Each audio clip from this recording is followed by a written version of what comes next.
Mapagpalang araw sa ating lahat. Ako po si Mary Grace Johnson, nakasakop ng JSMI International.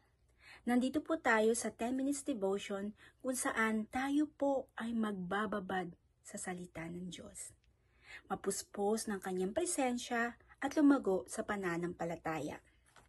Sabi nga po sa Psalm chapter 119 verse 105, ang inyong salita ay ilawan sa aking paa at liwanag sa aking landas. Samahan niyo po kami sa maikli ngunit makapangyarihang pagbubulay-bulay ng salita ng Diyos. Magsimula na po tayo. Let's start. But first, we must pray. Father God, I'm here again, O Lord. Samahan niyo po kami, Panginoon, sa maikling devotion na ito. Be my path, O Lord. Be my guide, O Lord. And Holy Spirit, I'm always asking you to speak for me. I pray all of this in Jesus Christ, your Son, our Savior. Amen and Amen. Tayo po ay magsimula na. Ang ibibigay ko pong topic ngayon sa inyo ay about sa Timothy. The book of Timothy. Sa 2 Timothy chapter 4 verse 2. Ang sabi dito, maging handa ka sa pangangaral ng salita ng Diyos sa anumang panahon. Ilantad mo ang maling aral. Pagsabihan ang mga tao sa mga mali nilang gawain.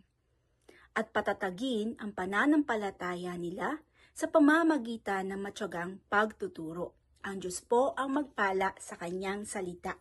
Amen. Napakaganda po ng passage na ito. Mga kapatid, we are not saved only to be instruments for God, hindi po ba? But to be His sons and daughters. Amen. Praise God. He does not turn us into spiritual agents, but into a spiritual messengers. Purihin ng Diyos. And the message must be a part of our lives. Amen. Napaka-bless po natin. Ang anak ng Diyos na si Jesucristo ay ang kanyang sariling mensahe para sa atin. Sabi nga po sa John chapter 6 verse 63, ang banal na espiritu ang nagbibigay buhay. Hindi ito magagawa ng tao. Ang mga salitang sinabi ko sa inyo ay mula sa espiritu at nakakapagbigay buhay. Amen. Praise God. Now, bilang isang kanyang mga disciples, ang buhay natin o ang pamumuhay natin ay dapat lamang maging isang holy example of the reality of our message. Itong passage na ito ay isang pagtawag sa atin para maging tapat sa pagbabahagi ng katotohanan mula sa Diyos, even when it's difficult, and to do so with love and wisdom na nanggagaling lamang sa ating Panginoong Diyos at kung hindi kang sino man. Amen? Ang 2 Timothy chapter 4 verse 2, mga kapatid, ay iniinganyo tayo na palaging maghanda sa pagpapalaganap, sa pag-share na mensahe ng Panginoong Jesus. Whether it's a convenient time or not. Amen? Ano ang mga dapat nating gawin? Ano nga ba bilang Kristiyano? Ang sabi dito, number 1, correct, rebuke, and encourage. The verse calls also, it's calling us to be willing to correct, be bold, and truth. Iwasan natin ang mag-please ng mga tao. Don't be a people pleaser. Naglilingkod tayo sa Panginoon Diyos at siya lamang ang ating mapapurihan at itaas. At siya lamang ang makita. And that is why I am trying not to be a people pleaser. Amen? Ipakalat natin yung totoo lamang. Yes, may masasaktan dahil ang salita ng Diyos ay napakatalas na parang espada. at hayaan natin ang Diyos ang magbago sa mga taong iyon. Once din akong naging ganyan na nasasaktan. Noon. Pero kalaunan, ang Diyos ang nagdilig sa akin. Pananampalataya. Encourage others. Maging totoo tayo sa pagpapalaganap. Walang bawas na salita, walang dagdag na salita. Amen? Ano pa po? Magkaroon ng great patience and careful instruction. Ano po ang ibig sabihin nito?